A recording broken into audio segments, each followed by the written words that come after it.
Então, vou lá, pessoal. Tinha falado sobre a Revolução Americana, né? A Dani fez uma correção de exercícios com vocês na última aula. E aí eu queria passar agora para a Revolução Francesa, né? Que é um momento muito importante da história. Todo mundo já ouviu falar da Revolução Francesa, né? Então, eu queria que vocês começassem a ler aí para a gente entender o que é a Revolução Francesa, né?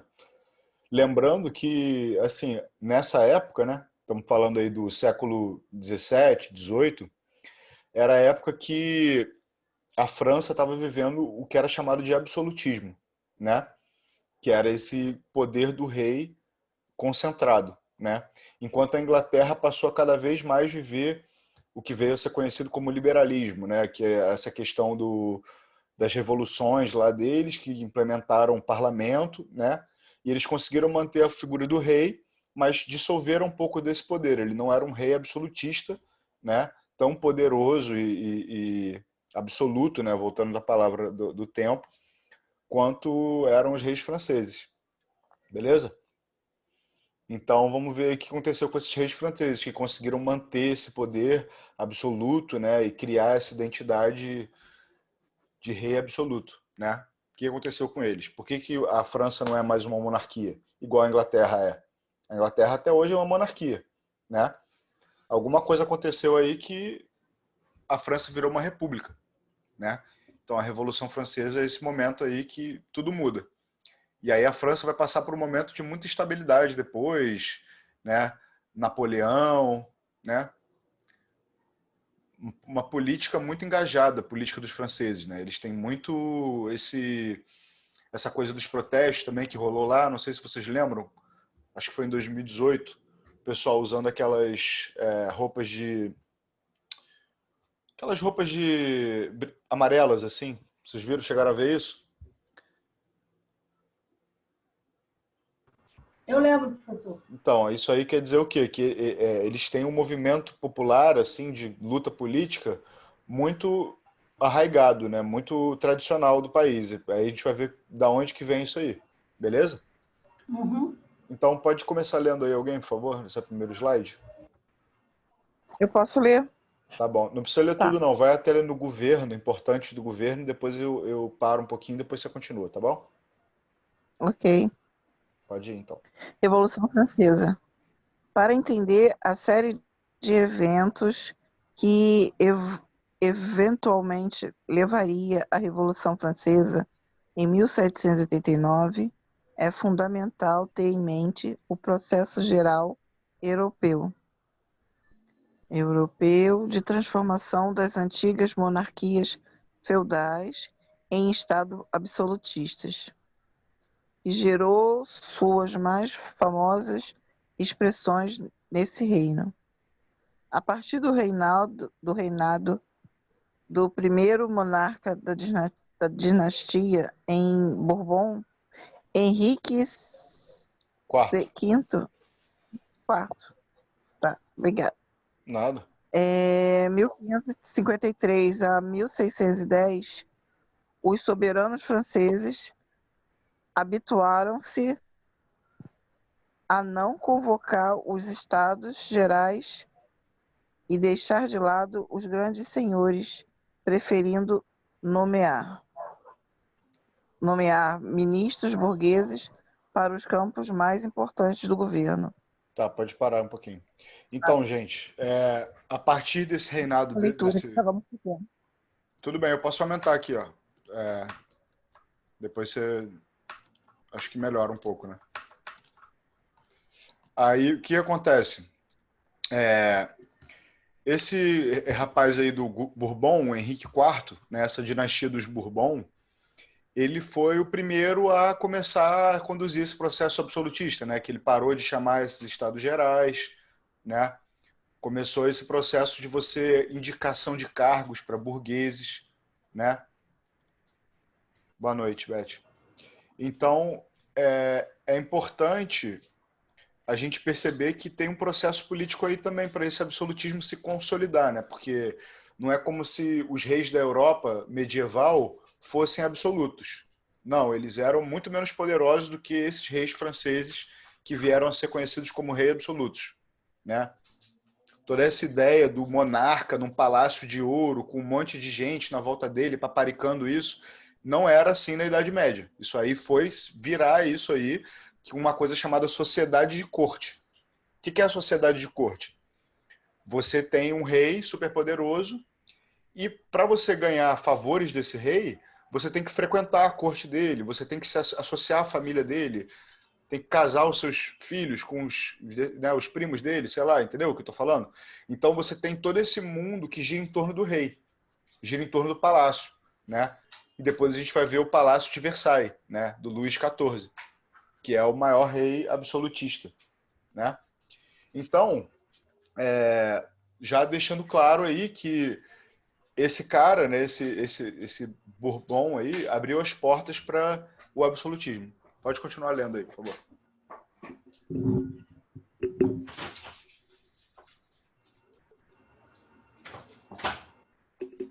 Marília? Tá aí, Marília? É meu áudio. Ah, tudo bem. Meu áudio. Tá. Desculpa. Não Cadê tem o problema, não. texto? No reinado... Governo. No reinado do filho de Henrique V, não, quarto, Luís XIII, Não precisa ler a 1601 data, não. a... Tá. O soberano passaria a ser encarado como representante da vontade divina para o reino, sendo o único intérprete dos interesses do Estado e logo principal símbolo da manutenção de ordem e da prosperidade da nação. Mas foi com o filho de Luís XIII, o Rei Sol, que o absolutismo francês assumiu sua forma máxima de expressão. Nas últimas décadas do século XVIII, o tataraneto do Luís IV e 14. Luís XVI, aí, 14? Gente, eu tô ruim. Tudo Ainda reinaria, bem. ainda reinaria nos mesmos moldes ideológicos estabelecidos pelos seus ancestrais. Isso aí, beleza. Então, o que ele está falando aí, né? Que esses Bourbons, né, eles começaram essa coisa aí, né? E aí, o que acontece? O soberano passaria a ser encarado como representante da vontade divina para o reino, né? Então, o rei, ele passa a ser como se fosse o... Fala, Marília. Uma pergunta? Ou foi sem querer? Sem querer, Tudo bem, eu ia tranquilo. ler a mensagem. Desculpa, gente, Tudo hoje bem, não tá tem problema. demais. Aí o que acontece? Ele passou a ser esse símbolo, né, da intérprete da vontade divina, né? Então o Deus agora era, né, estava em contato direto com o rei. E esse rei ele tinha muita associação com a igreja, né?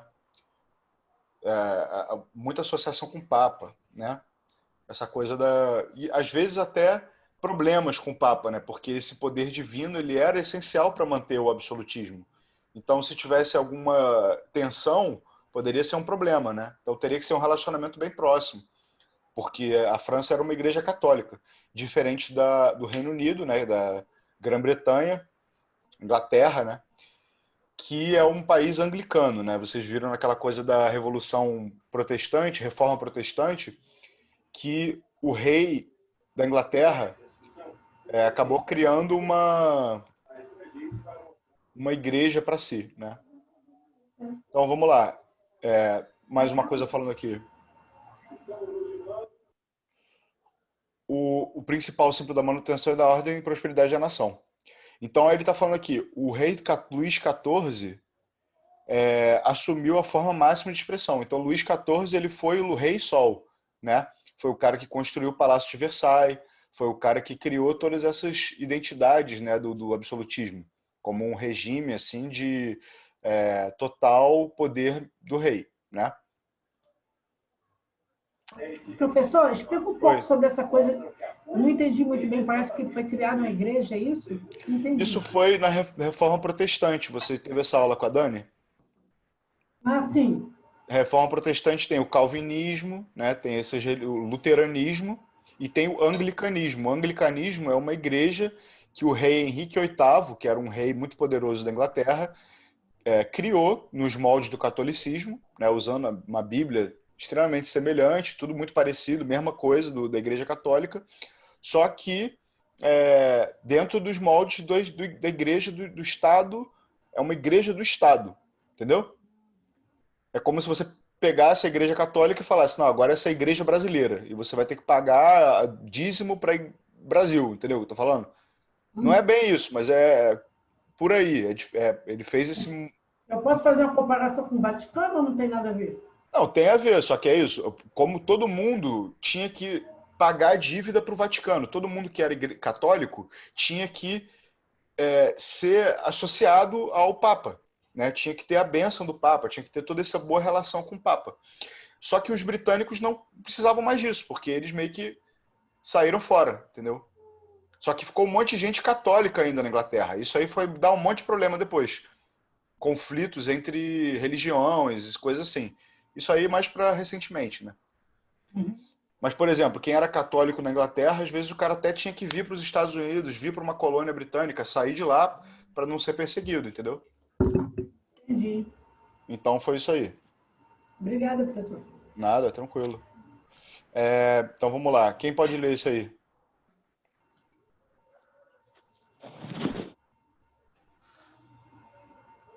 Deixa que eu leio aí então, vamos embora. Para entender a série de eventos que eventualmente levaria. Ah, esse já foi, né? Desculpa, eu posso Fala. ler, porque eu esperei que alguém se manifestasse, mas eu posso ler. Não, tudo bem. Deixa eu só ver uma coisa aqui.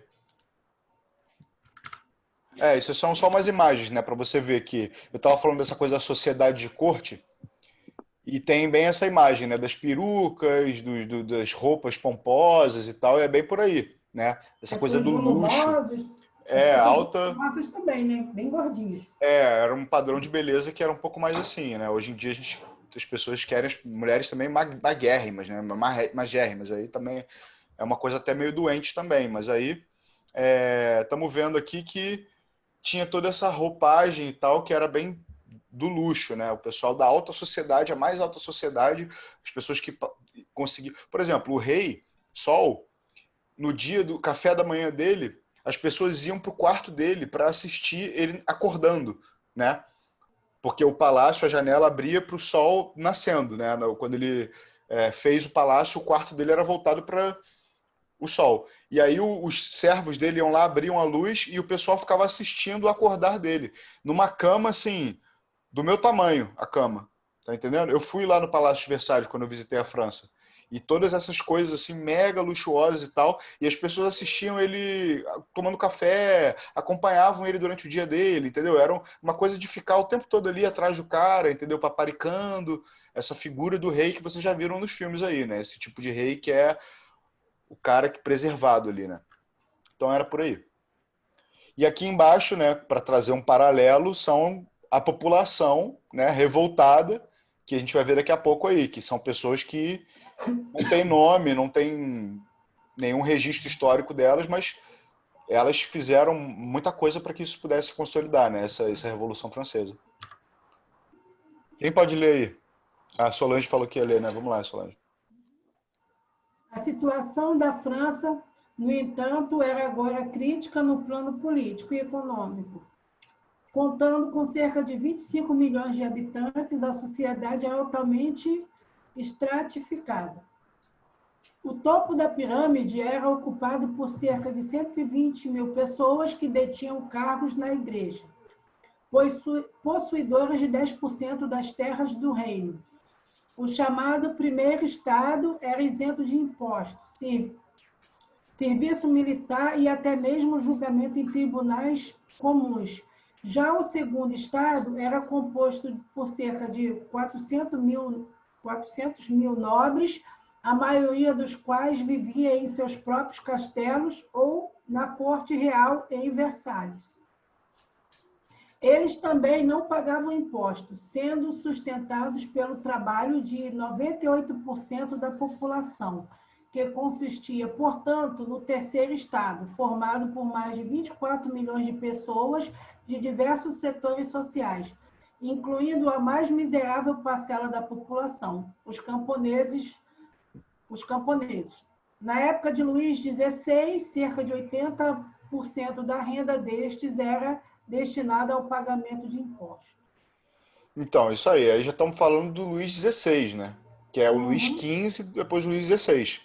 Já é a segunda geração depois do Luís XIV. E a França estava começando a ficar não muito bem das pernas economicamente e tal, né?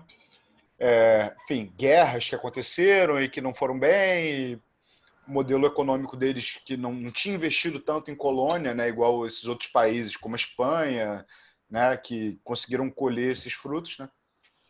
E a Então, guerra traz muito prejuízo. a guerra traz muito prejuízo, guerras por colônias, né? Até às vezes algumas colônias que entravam em conflito e tal. Então, é bem autoexplicativo esse dado aí que ele deu, né?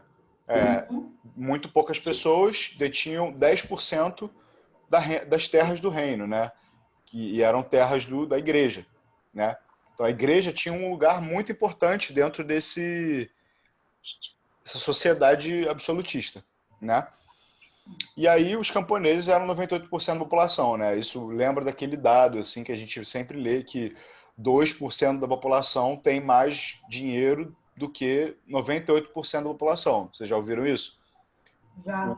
topo da pirâmide é muito mais rico, né, do que, enfim, 2%, 98%, né? Dá para ter uma noção. Eu Então, conheço um país que é mais ou menos assim. é, conhece, né? É, É isso, a gente vive nele, né? com certeza. É isso aí. Então é bem por aí, né? Acho que já está bem explicado aqui. Se vocês tiverem alguma dúvida, me perguntem, mas eu acho que não tem muito o que explicar aqui. Alguém pode ler isso aí? Vou ler, professor. Beleza. Apoiado em uma frágil reestrutura, o reino francês fundou com facilidade uma, numa crise econômica ocasionada principalmente pelos gastos com a intervenção militares em conflitos externos. Em 1785, uma forte seca quase acabou com o rebanho bovino. E em 1788, péssimo resultado na safra agrícola. Eles eram, não, elevaram brutalmente os preços dos alimentos, fazendo a fome se alastrar aos milhares. Os pedintes passaram a vogar pelo país. Alguns começaram a roubar, destruir castelos, muitas vezes assassinando seus proprietários. Muitos culpavam a nobreza pela miséria em que o reino se encontrava. Na capital, Paris, operário e artesão começaram a fazer greves. E desempregados saqueavam lojas, manifestações contra a política econômica tornaram-se comum. Então, é isso aí, né? Tipo assim, primeira coisa que é importante é falar ali, né, que ele está falando de intervenções militares em conflitos externos e, por exemplo, o apoio da França à Revolução Americana, né, foi um desses envolvimentos, além de outros, né, da própria guerra que antecedeu a Revolução Americana, que eu acho que era com a Inglaterra. Agora eu não estou lembrando. Mas a Inglaterra e a França eram sempre rivais históricos, vocês se lembram disso, né? E aí o que acontece? Essa falta de alimentos elevou o preço né? Então, assim, o governo está quebrado, porque entrou em guerra que não devia. Passou a ter problema no fluxo de alimentos. As pessoas não estão conseguindo mais comer direito, né? Estão tendo que comer pão amassado, pão velho, isso se não estão passando fome, né? E aí tem esses nobres, né? E esses padres, e essa gente que está com tudo na mão, né? Então, começa a se formar esses grupos de camponeses que não tem nada a perder, né, na cabeça deles, e eles começam a entrar nos castelos e matar todo mundo. Começa a matar nobre mesmo, saquear tudo, dane-se, né? Essa ordem divina da palavra do rei, a palavra de Deus, isso aí na cabeça desses camponeses era uma fantasia, né? Eles estavam querendo mais comer, né? Então, assim, foi isso que começou a acontecer. Esses caras no campo, principalmente, né? E isso aí, em Paris, as pessoas começaram a ouvir disso. Caramba, olha o que está acontecendo, essas pessoas estão morrendo. E os próprios camponeses, né, os próprios trabalhadores, a classe operária, como está falando aqui, né, não é bem uma classe operária no sentido que a gente usa, marxista e tal, mas eram os artesãos, os operários, as pessoas que lá moravam, né, elas começaram também se mobilizar politicamente, né, de uma forma caótica. Não era uma coisa assim, vamos fazer um partido, vamos todo mundo fazer exigências para o rei, fazer uma carta. Não, era saque, era negócio bruto, né? Então, essas coisas começaram a se fazer comuns, né? E a cidade, como o rei estava fraco, né? Estava fragilizado, ele não conseguiu suprimir esse movimento. E o rei, como eu falei para vocês, ele ficava em Versailles, que é fora de Paris. É uma hora, mais ou menos, de carro, por aí, assim, de Paris. Então, ele ficava fora de Paris e essas coisas começaram a acontecer pro lado de lá. Ninguém fez muita coisa e tal, né? Vamos ver o que aconteceu. Vamos lá, quem pode ler aí? Pode deixar que eu vou ler. Beleza, vai lá, Branca. Obrigado. Boa noite para todos. Boa noite. Em 1789, para solucionar a greve de déficit das contas públicas, o ministro de Finanças, Jacques Beck, propôs que o clero e a nobreza passassem a pagar impostos. A ideia foi rejeitada. Pouco depois, contudo, com o agravamento da crise, Luís XVII, né? 16. Convocaria os chamados Estados Gerais, pela primeira vez em quase 200 anos, para discutir soluções. Nesta série de reuniões, cada estado tinha um voto em cada matéria discutida, como seus interesses eram bastante similares, clero e nobreza tendiam a votar junto, invariavelmente ganhando todas as votações. Tá, para aí um pouquinho. Então, assim, o que aconteceu? Começou a dar todo esse problema. O ministro das Finanças, lembra que a gente falou do absolutismo ilustrado, né, do despotismo esclarecido, que é esse negócio do ministro iluminista num governo absoluto. Então, esse cara aí, Jacques Necker, ele veio com essa ideia de que o clero tem que pagar imposto. A nobreza tem que pagar imposto. Hã? Eles se juntaram nessa situação aí, né?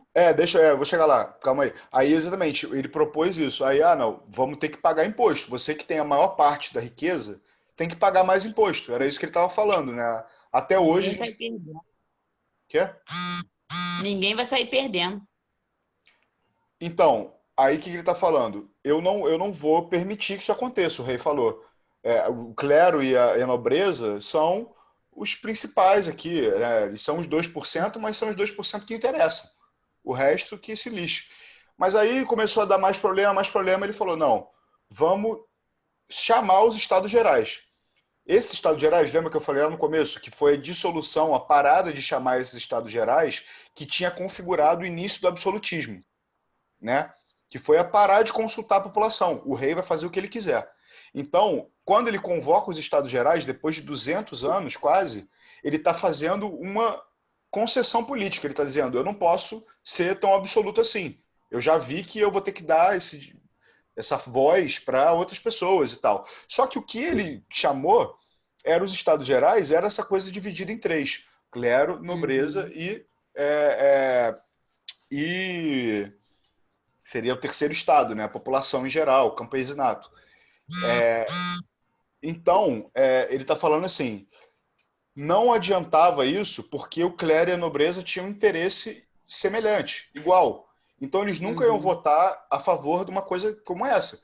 E como o peso do voto da terceira do Estado era 1/3, ele nunca ia conseguir fazer nada. Então, se estabeleceu um problema político aí de novo. Não adiantou nada esses Estados Gerais. Tá? Então, pode ler. No dia da abertura dos Estados Gerais, em 1789, porém, o terceiro Estado pediu que a contagem de votos passasse a ser feito por cada deputado individual, após um mês de impasse sobre a questão. Ele se retiraria para uma sala separada, se autoproclamando em 9 de julho como a Assembleia Nacional Constituinte, incapaz de resolver a reunião, independente de terceiro Estado, em volta de terceiro Estado. O rei ordenou que os outros 2 estados se unissem a ele. Enquanto isso, contudo, ele convocou o exército para sufocar o que via com uma sedição. Foi isso que você falou, né? Anterior, né? Exatamente. Então, o que acontece? Essa Assembleia Nacional Constituinte, ele não está falando aí, mas ela tinha o objetivo de criar uma constituição para a França. Porque os Estados Unidos eles tinham acabado de fazer a Constituição deles, lembra? Eles tinham feito a Constituição lá, que falava o negócio que a gente disse, que abria espaço para poder continuar tendo escravo. Lembra? Até hoje a Constituição dos Estados Unidos é a mesma. Então, logo depois da Revolução Americana, esses pessoal estavam inspirados por esses ideais republicanos, iluministas e tal.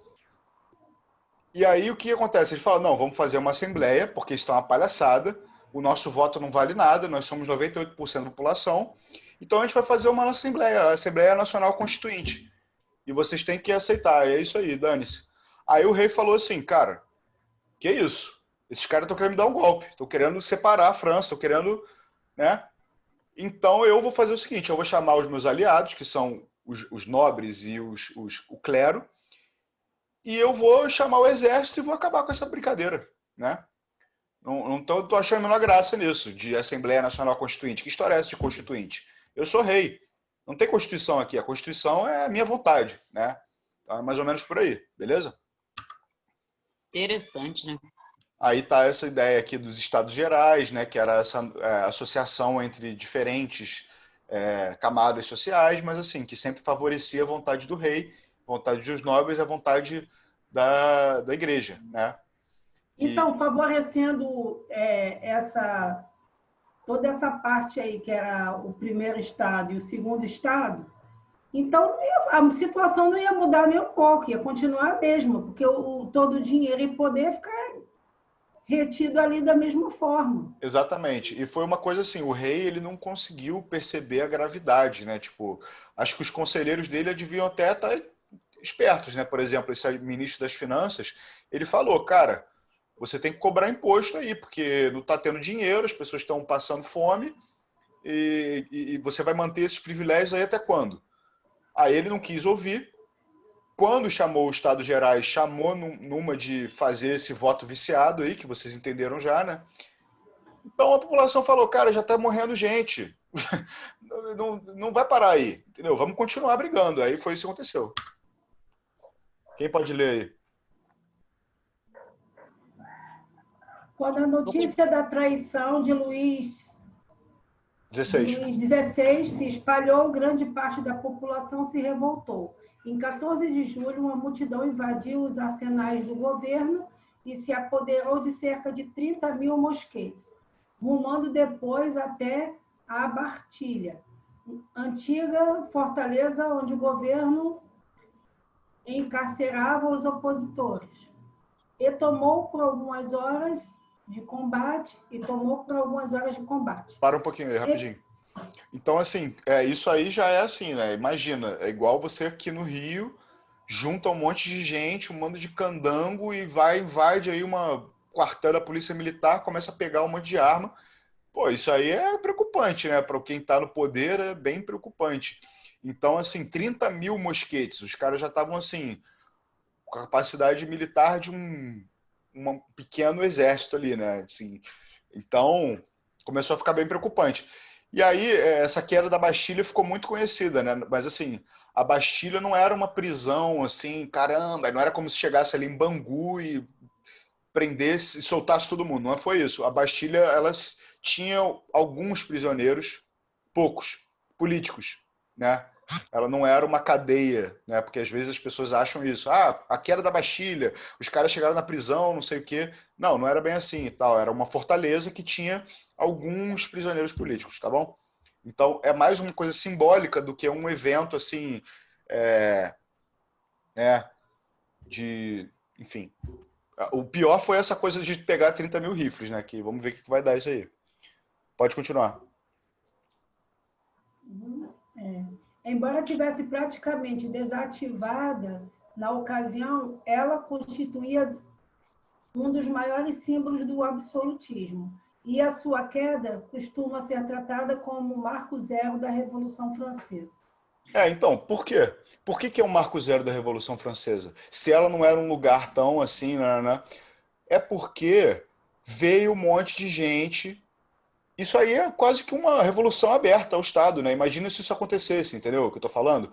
Porque é menos essa ideia da queda da Bastilha, não interessa muito a queda da Bastilha. O que interessa é o fato de que a população está se armando contra o Estado, de fato. E acabou, caiu a máscara, entendeu? É isso que está acontecendo aí. Não é a queda da Bastilha como um evento histórico que mudou tudo. Não, é só porque caiu a máscara do revolucionário. As pessoas realmente estavam pegando em armas para isso. Aí aqui está a imagem da queda de Bastilha e tal, dá para ver que é uma fortaleza. Assim, até hoje a Bastilha é um lugar muito visitado na França. É um ponto turístico, né? Que fica no meio de Paris e está lá conservadona e tal, desse mesmo jeito. Quem pode ler aí?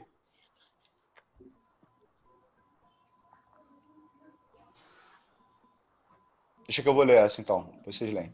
Quando no... vai lá então, Verônica, pode ir.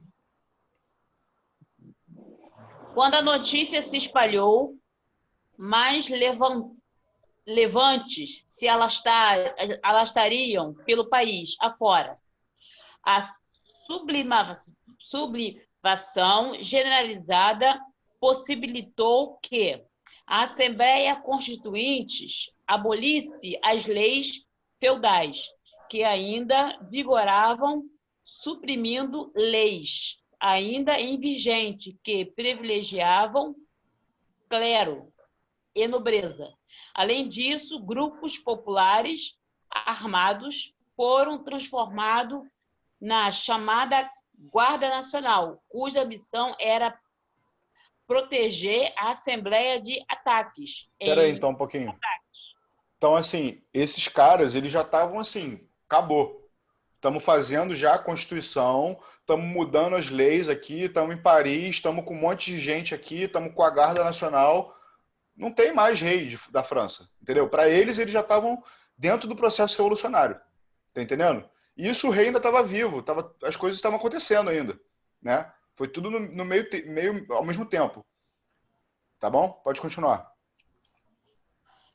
Em 26 de agosto, seria proclamado a Declaração dos Direitos dos Homens e do Cidadão, fortemente inspirado pelo movimento iluminista.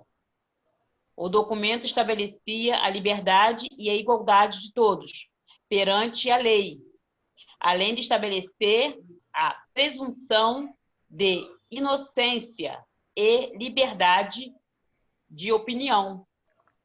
Então, gente, isso aí é o que a gente tinha falado, né? Do iluminismo, essa ideia do que as leis são universais, os homens são iguais, né? Então, assim, o que ele está falando aqui? Que essa Declaração dos Direitos do Homem e do Cidadão foi a base para o que a gente conhece hoje em dia como Declaração dos Direitos Humanos, né? Depois de muitos séculos. Mas o que ele está falando aqui é que essa Constituição estabelecia três coisas, essa declaração, desculpa. Ela estabelecia que todo mundo é igual perante a lei, ou seja, ninguém pode ser julgado diferentemente. Agora, tem exceções, né? Porque se o cara for militar, ele é julgado dentro da corte marcial, não é bem assim. Mas eles estavam falando isso, né? Que era para ser assim.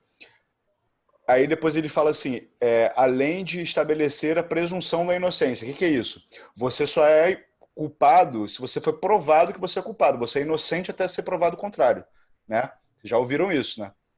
Uhum. Isso aí se tornou o padrão legal, né, do direito do mundo inteiro, assim, no mundo ocidental, né? Aí vamos falar, a liberdade de opinião é isso, você poder veicular opiniões, você ter liberdade de expressão, né? Que até hoje é uma coisa muito discutida e tal. Todas essas coisas elas são discutidas, né? Essa coisa da presunção da inocência também, né? Tem gente que acha que não, que tem que prender mesmo, tem que matar mesmo e tal. Não, o processo legal tem que ser respeitado e tal. Tipo, apesar de ter muitos problemas na sociedade contemporânea por causa disso, né, da dificuldade que é a burocracia que é o processo legal, o processo tem que ser respeitado. Então é isso que está falando aqui, tá bom? Quer dizer que as leis em volta de outros países foram vistas também em cima dela? Sim, porque essa Revolução Francesa, a gente vai ver que ela não foi assim um sucesso absoluto na França. Ela logo Aham. depois deu problema e caiu. Não ficou muito tempo a Revolução Francesa. Estou dando spoiler para vocês aqui já, né? A Revolução não durou tanto tempo assim, caiu depois. Aí teve Napoleão, teve várias coisas. Mas essas ideias que esses caras pegaram e propagaram foram ideias que foram exportadas para o mundo inteiro, tá bom? Foram. Dá para entender. Se você for ver, né? O artigo de cada país tem esse sentido mesmo. Isso. É uma coisa que ficou meio que padronizada no direito internacional, né? E assim, Sim. isso teve muitas coisas para isso estar onde está hoje em dia, né? Porque passaram-se 200 e tantos anos aí, né? Quase 300 anos.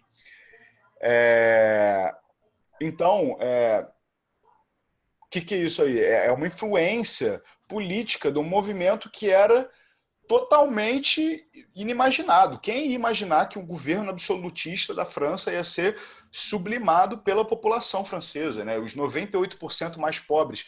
Tipo, a gente não consegue imaginar isso no Brasil, né? Pô, imagina uma luta de revolução que, pô, 98% da população tá engajada. É difícil imaginar Olha, assim. eu acho que é porque chegaram lá num limite assim de fome extrema mesmo. Acho que nessa situação, eu acho que o ser humano é capaz de fazer qualquer coisa. Eles foram abusados até o limite, né? Pô, mas o Brasil já passou por muito protesto. Se for ver a história, Sim. foi praticamente semelhante a isso daí. Porque você nunca teve no Até a Brasil. conquista. Você nunca teve no Brasil um momento em que as pessoas falaram assim: acabou a farra. Todo mundo pega em arma, vamos cortar a garganta desses caras aqui, entendeu? Porque foi isso que aconteceu na Revolução Francesa, foi uma barbárie. Os países dos outros países da Europa ficaram olhando aterrorizados, falam: caraca, isso vai chegar aqui, os caras vão cortar a nossa cabeça. O pessoal na Rússia, o pessoal na Espanha, o pessoal. Eles não queriam que a Revolução Francesa se alastrasse pela Europa. Eles tinham medo. Aqui sempre fica uma coisa um pouco dividida, né? Teve um conflito aí por causa dos 20 centavos, você lembra, né? Acho que isso não tem muito tempo. Sim, mas isso Os aí não 20... levou Aí, até. assim, sim, isso que eu ia falar, não levou a tanta coisa e sempre fica também uma galera assim meio do contra, nunca consegue chegar assim, a esse Não, e nível, vocês têm entendeu? que entender que existe uma diferença muito grande entre depredação urbana e você chegar na casa de um cara do Leblon e você matar ele, entendeu? Porque era isso que estava acontecendo.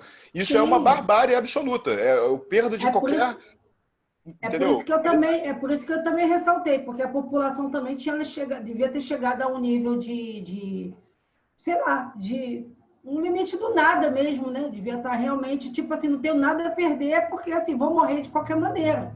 Verdade. Você tem poucos momentos na história que esse tipo de coisa acontece, assim, que as pessoas se revoltam totalmente contra a norma, sabe? Normalmente são momentos de extremidade, né? De dificuldade financeira, dificuldade de alimentar a população mas é uma coisa escandalosa, né? Porque assim, eu acredito nos valores da igualdade, liberdade, fraternidade da Revolução Francesa, mas eu não acho que isso deva acontecer dessa forma, né? De as pessoas simplesmente entrarem num ciclo de caos completo, como foi isso aí. A Revolução Francesa deixou a França destruída, né? Não foi uma coisa assim, ficou tudo bem depois. Não, pelo contrário, ficou um caos absoluto. Agora, foi um caos necessário para que essas instituições se renovassem e viesse à tona o republicanismo. Pode ser, legal, mas é uma coisa bárbara isso, né? Você simplesmente...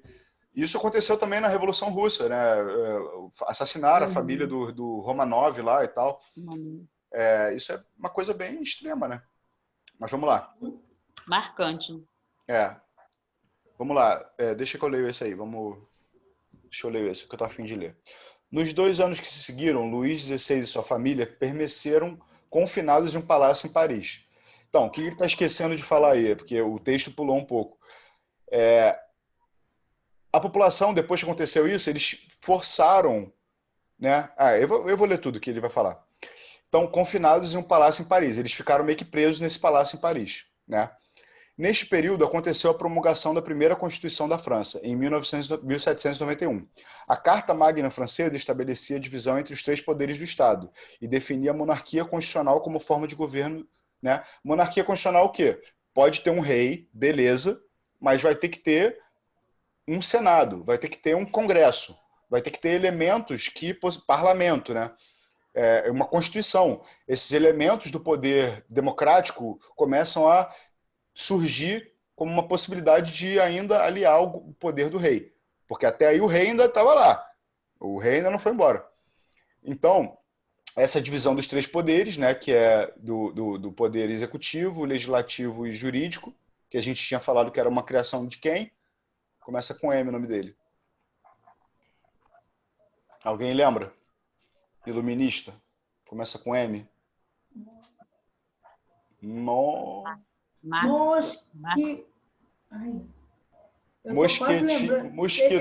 Montesquieu.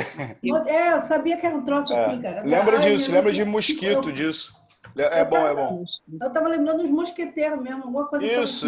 Mas é bom. Se você conseguir fazer uma associação mental entre palavras, já é um bom caminho para você lembrar. Tá? Porque vai que tem uma coisa de marcar e pá. Isso. Eu sempre falo desse cara dos 3 poderes porque é uma questão que sempre cai. Assim. O nome dele é muito comum porque essa coisa dos 3 poderes é a base da nossa sociedade democrática, né? E batata. Sempre tem o nome dele. Mas então vamos lá. Então o que eles queriam? Isso aí, né? Divisão dos 3 poderes e monarquia constitucional. Até aí o rei tá bem. O rei tá lá. Ele vai perder poder? Tá, mas ele tá lá.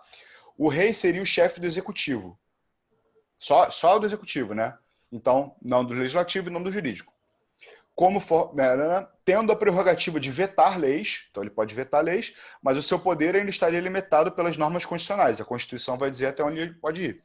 O voto para eleger aqueles que seriam os 745 membros do Legislativo, porém, seria censitário. O que quer dizer isso?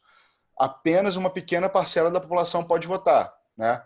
Aquela coisa do cara que tem a partir de um certo nível de propriedade, o cara sabe ler, não sei o que, ele pode votar.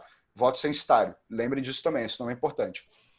Em junho de 1791, ocorreria uma tentativa de fuga da família real para a Áustria, porque a família da Áustria era da Maria Antonieta.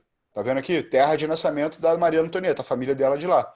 Detidos há poucos, que a Maria Antonieta era mulher do Luís XVI. Tem aquela história da Maria Antonieta. Não tem pão, acabou o pão. Pô, como um brioche, né? Por que eles não comem brioche? Entendeu? Que é a coisa, ela provavelmente nunca nem disse isso, mas era uma piada que contavam dela, entendeu? Uma charge, uma caricatura que ilustrava o quanto que eles estavam longe da realidade das pessoas, tá bom? Então, vamos começar a ver isso também, como que a imprensa já é um fator nessa sociedade, na Revolução Francesa, e como que ela também tem um papel, essa coisa da propaganda, de você ter esse tipo de coisa, essa piada que né, do brioche que ficou para a história, como se ela realmente tivesse falado isso. Tipo, tem um registro histórico de que ela falou isso. Não é verdade. É meio que uma lenda urbana, vamos dizer assim. Mas é uma lenda que ficou para a história, né? Então eles tentaram fugir, detidos a poucos quilômetros da fronteira, eles seriam presos e reconduzidos para o Palácio Parisiense, apenas para serem presos pouco depois sobre a acusação de conspiração contra o Estado. Então o rei estava conspirando contra o Estado. Por quê? Porque ele estava fugindo para a Áustria, e na Áustria tinha quem? O rei da Áustria, que queria descer um exército dele em cima da França, e acabar com essa farra. Porque a Áustria era super conservadora. Ela não queria... Como eu falei para vocês, isso aí de Revolução Francesa foi uma coisa que deixou todo mundo com muito medo. Todo mundo que estava ali do lado, na vizinhança da França, falou assim, cara, isso não pode vir para o meu país. Não pode, eu vou fazer tudo o que eu puder para acabar com essa história. Então, o rei da Áustria quis abrigar o rei da França e a mulher dele, que também era austríaca, sobre, né, então os caras da Revolução Francesa já sabiam disso, eles não eram bobos, eles falaram, você agora vai ser julgado como conspirador. E aí o bicho pegou. Então aqui está a cena dos pessoal entrando. Caiu aí para vocês. Para mim, eu fiquei sem ouvir um pedacinho. Até onde você ouviu? Não, ficou só pouca coisa. Isso não interferiu, não. Só queria saber se era só para mim que cortou. Aí eu não Acho sei. que não, acho que sim. Sei lá, ninguém reclamou, acho que foi só comigo.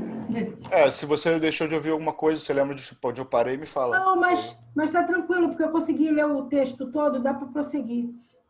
Tá bom. Pode prosseguir. Então é isso. Só queria lembrar isso para você, se talvez você não tenha ouvido, que é muito importante pensar nessa coisa da Áustria, nessa aliança com a Áustria, do rei da França, é porque o rei da Áustria não queria ver a Revolução Francesa, ninguém queria ver a Revolução Francesa, nenhum rei queria ver a Revolução Francesa. Isso para eles era uma barbárie, era abominável, tá bom?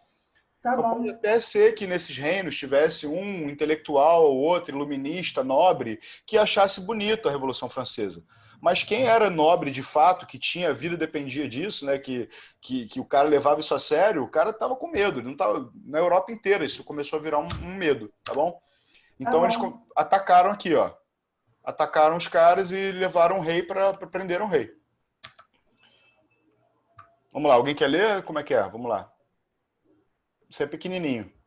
Com a prisão do rei, o governo passou para as mãos do chamado Conselho Executivo Provisório, liberado pelo advogado Georges-Jacques Danton.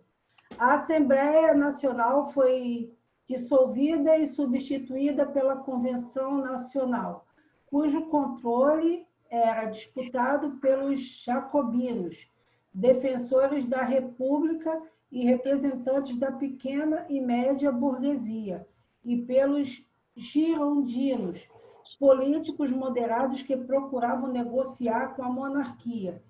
Em 22 de setembro, foi proclamada a República e em 21 de janeiro do ano seguinte, Luís XVI foi executado na guilhotina. Nossa. Então, vamos lá, exatamente. Aí começou a guilhotinagem, né? Você sabe o que é guilhotina, que é aquela... Ó, aqui é a guilhotina, tá vendo? Bota a cabeça ali, tem um cesto aqui e mata o cara. Por que a guilhotina foi inventada? Porque até então, a forma que você executava uma pessoa dependia do status dela na sociedade. Se você fosse executar um nobre, o cara morria em pé, ó, assim. Corta a cabeça! E aí cortava a cabeça... Teve filme? É isso aí. Teve esse filme? Corta a cabeça! Aí cortava a cabeça do cara em pé, entendeu? Ele morria em pé rezando. Porque ele é nobre, né? O cara foi executado por algum motivo, mas ele tem o direito de ser executado como nobre. Já o peão, ele morria prostrado, né? Ele abaixava a cabeça e cortava a cabeça do cara. Então, os franceses da Revolução Francesa queriam acabar com isso. Então, eles inventaram a guilhotina para ser meio que um instrumento que mata todo mundo igual, entendeu? É uma coisa meio engraçada, mas é verdade. Eles queriam que fosse uma morte igual também, porque tudo era baseado na igualdade, né? Então, se fosse executar alguém, teria que ser da mesma forma que o outro. Não pode ter... Então, a execução é uma coisa horrível? Mas se for para ser executado, vamos executar todo mundo igual, tá bom? Então, só para lembrar disso, que é uma coisa legal que eu gosto de falar. Então, aqui já estamos vendo, assim, jacobinos, né? Porque a Assembleia Nacional foi dissolvida e substituída pela Convenção Nacional. Outra coisa, já sem clero, já sem nobres, né? Esses caras já estavam... Não tinha terceiro, primeiro e segundo estado. Era dividido entre esses jacobinos e girondinos, tá bom? Então, os jacobinos eram defensores da República e representantes da pequena e média burguesia. Ou seja, eles eram a favor de uma democracia maior, eles acreditavam que os representantes teriam que ser eleitos, né? República quer dizer isso. E acreditavam na pequena e média burguesia, que eram essas classes mais sacrificadas, urbanas, né? Que não era aquele campesinato baixo também, mas era aquela galera que, né, tinha alguma noção de política e tal, que fez a Revolução em Paris, né? E os girondinos, políticos moderados que procuravam negociar com a monarquia. Eles eram mais próximos do poder do rei, mais próximos do poder como ele era, mais conservadores. E, por alguma ideia, né, os jacobinos ficavam à esquerda da Convenção Nacional e os girondinos ficavam à direita, certo? Então, aí que surge essa dicotomia entre esquerda e direita. Beleza, gente? E eu acho que esse girondino também já devia já estar um certo medinho, né? E eles Porque estavam, mas não, mas isso aí ainda estava. Eles prenderam o rei, mas eles ainda tinham. Não era assim também, né? Tinha os caras que queriam conservar, entendeu o que eu tô falando? Não era todo mundo, não era todo mundo, né, maluco e tal. Tinha os caras mais extremos que realmente faziam o negócio acontecer quando dava problema, entendeu? Mas fiquem com isso em mente que eu falei agora. Vamos deixar um momento para isso entrar na mente de vocês. Os jacobinos e os girondinos começaram essa ideia de esquerda e direita. Simplesmente por onde eles se posicionavam na Convenção Nacional, tá bom? Então, os jacobinos, eles têm a ver com a República e com os representantes da pequena burguesia, né? A esquerda. E a direita que protege os interesses da nobreza, dos, né? Então, tem alguma coisa aí que até hoje a gente usa esses termos, né? Conservadores e progressistas, né? Moderados e radicais. Então, essa dicotomia já está acontecendo aqui. Então, isso aqui é o início de uma... Hã? Sempre houve isso aqui, né? Hoje eu li uma frase que parece com isso, que para você entender o futuro, conheça o passado. É isso aí. Só que porque isso é importante. Vira um ciclo, né? Parece que não... Então, isso é uma coisa que dá para falar uma aula inteira sobre isso, que a história ela não é nem um ciclo, nem uma linha progressiva para o infinito, nem né? A história ela não tem um formato, porque tem várias formas de ver a história, né? Tem essa forma que é a forma cíclica. Aprenda o passado para saber o futuro, né? E para conhecer o presente e tal, essa coisa bem grega e tal, do passado, do começo da história e tal. E tem essa ideia que a história sempre vai para frente, a gente vivia um momento o ser humano não tinha nenhuma capacidade material e agora a gente está vivendo a internet, todas essas maravilhas, olha como a história está sempre progredindo. Isso são mitos da história, né? Teorias da história que a gente tem que considerar, mas não pode acreditar que é só isso, tá bom? A história ela funciona como uma linha torta, né? Não tem como dizer o que é, né? É como se fosse aquela... Linha de tempo, né? Linha de tempo. Uma linha de tempo. Não é uma, né, linha de tempo, são milhares de linhas de tempo. É um tecido, é um tecido gigantesco. Então nada é novo. Nada é novo para o dia de hoje, porque já existia, mas de forma diferente. Aí eu acho que podem ter coisas novas. Podem acontecer coisas novas. Eu acho que é aí que tá. Aí que não entra essa coisa cíclica, né? Porque essa ideia cíclica que nada pode ser novo. Porque tudo é circular. Você sempre vai voltar para o mesmo lugar. Então tudo já aconteceu e tudo vai acontecer de novo. A história... Isso não é uma coisa que a gente trabalha hoje em dia com essa crença na história, entendeu? Porque é disso que eu estou falando para vocês. Existe uma diferença muito grande entre a ciência, a história, e como as pessoas veem a história, casualmente. E as pessoas veem casualmente a história como uma coisa cíclica. Ah, é assim, foi assim, vai ser assim de novo. Mas isso não é uma verdade. Isso aí é uma visão da história. Uma visão cíclica, que pode ensinar algumas coisas, mas pode ocultar muitas outras. Então, eu prefiro que vocês não tenham uma visão da história na cabeça de vocês que tenha um formato, tá bom? Porque a gente está falando de um somatório de milhares de anos de conhecimento, livros, pessoas falando coisas que são verdade, coisas que são mentira. Não é um formato, não é geometria, tá bom? Não é círculo, não é linha, não é progressão aritmética. Isso aí é coisa da matemática. Estamos falando de história, tá bom? Então, não tem ficar nessa noção de uma representação visual. Até pode ser útil isso para a gente pensar e tal, mas eu queria falar isso para vocês não entrarem nessa, de pensar na história como um ciclo ou pensarem como uma progressão. Porque eu acho que essa ideia de progressão é até pior, né? Porque parece que a gente nunca pode errar, né? A gente está sempre indo para o futuro vai ser sempre melhor, o passado era um horror, nada do que se sabia no passado serve para hoje em dia. Não é verdade também. Não é verdade. Teve momentos do passado em que se sabia muito e momentos do presente que não sabe nada. As pessoas não sabem de nada. Elas acham que estão né, no máximo de poder material. É verdade, a gente nunca teve tanta riqueza, mas a gente também nunca teve tanta, né, doença mental, né, desconexão com o mundo espiritual, né? Acho que coisas assim que a gente não pode dizer que tem uma progressão aí, que não tem nada novo, também não tem nada que, né? Eu acho que é muito complicado, né, para fazer essas frases feitas assim. É o que eu acho, né? Mas me digam aí o que vocês Entendi. pensam disso. Entendi. Então vamos lá. Tem esse Danton aqui, né? Que é o cara que vocês estavam falando ali, que ele virou o líder da Nossa, Conselho cara de Executivo bravo. Provisório. Ele era meio feio mesmo, um cara meio tenso. É, Aí, e aí olha como é que estava aqui a situação, né? Tinha essa coisa meio armada e tal, os caras fazendo parte da política, mas também fazendo parte da luta armada, né? Isso que aqui está mostrando, essa imagem. Eu gosto dela por isso, porque tem esses caras aqui de peruca branca que estão discursando, tem os caras que estão vestidos de soldado da Guarda Nacional, e tem os caras que não são nem Guarda Nacional nem nada, mas são os caras que são os revolucionários, né? O sans-culotte, quer dizer, os sem calça, né? Sem, né? Que esses sans-culotte, eles são a camada mais baixa da população e que também fizeram parte da revolução e muitos morreram, né? Muitos morreram, deram a vida pela revolução e tal. E depois, os sans-culotte, eles fizeram parte dos setores mais extremos, né? Fala, Marília. É uma curiosidade. Naquela época, eles usavam essa peruca branca, por quê? Geralmente era. Eu sei que não tem, de repente não tem nada a ver, estou desvirtuando, mas é uma curiosidade que eu tenho, que eu nunca achei essa resposta. Porque Então, naquela época, a alta sociedade, assim, eles usavam essas perucas brancas. isso é uma boa pergunta. E eu não vou saber te responder tudo agora, porque tem muitas coisas, né? Eu acho que dá até pra gente fazer uma pesquisa aqui junto, rapidinho.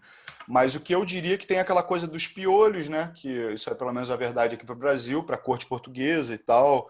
Né? Deixa eu dar uma olhada aqui. eu acho que é de piolho mesmo. Peruca branca. Eu acho que também tem um negócio dos juízes ingleses que usavam um chapéu branco e depois passaram a usar peruca. Símbolo. Por que todo mundo usava peruca na Europa dos séculos? Deixa eu charear aqui a tela disso também. Vamos lá. Estão conseguindo ver? Aham. Por que todo mundo usava peruca no século XVII e XVIII? O costume era pra lá de nojento. Não era todo mundo, apenas os aristocratas. A moda começou com Luís XIV, ou seja, o Rei Sol, né? Durante o seu governo, o monarca adotou a peruca pelos mesmos motivos que muita gente usa acessório ainda hoje, esconder a calvície. Ó, o resto da nobreza gostou da ideia e o costume pegou. A peruca passou a indicar diferenças entre as classes sociais, tornando o sinal de status e prestígio. Também era comum espalhar talco ou farinha nos trigos sobre as cabeleiras falsas para imitar o cabelo branco dos idosos, né? Alguma coisa assim, de dar um certo ar de, né, que a pessoa já tem uma vivência ali, talvez isso, né? Mas por mais elegante que parecesse a pessoa da época, a moda das perucas também era nojenta. Proliferava todo tipo de bicho, né? Então aquela coisa tá falando aqui de barata, mas da piolho, né? Cabelos postiços, afirma o estilista João Braga, blá, blá, blá, blá. Era em... Porque eles não tinham higiene nenhuma, né? Hã? Nenhuma higiene. Naquela época não Nenhuma existia higiene, higiene né? direito. Mas isso aí também para quem não usava peruca era verdade, né? O pessoal também não era higiênico, nem quem tinha peruca, nem quem não tinha.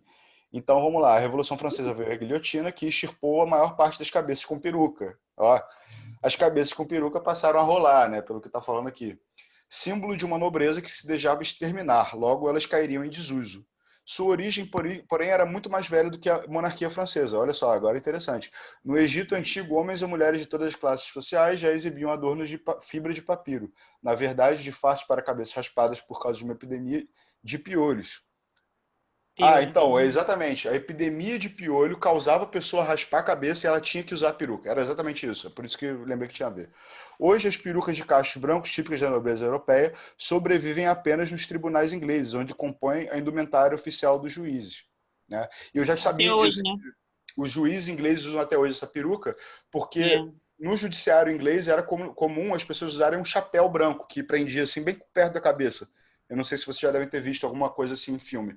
E aí eles passaram a usar essa peruca costumeiramente também para denotar essa cabeça branca, né, que já tinha desde antes.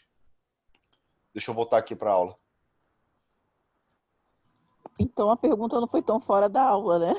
Não, não, claro que não. É uma ótima pergunta. Inclusive, eu queria poder responder ela da minha cabeça, mas eu gostei de dar essa pesquisada também, porque é bom vocês aprenderem também a usar o Google sempre que vocês quiserem, entendeu? Porque isso aí, para aprender qualquer coisa, é a melhor coisa. Você tem um glossário na internet que é não tenha medo de usar e de não saber, de assumir que não sabe, porque é assim que se aprende.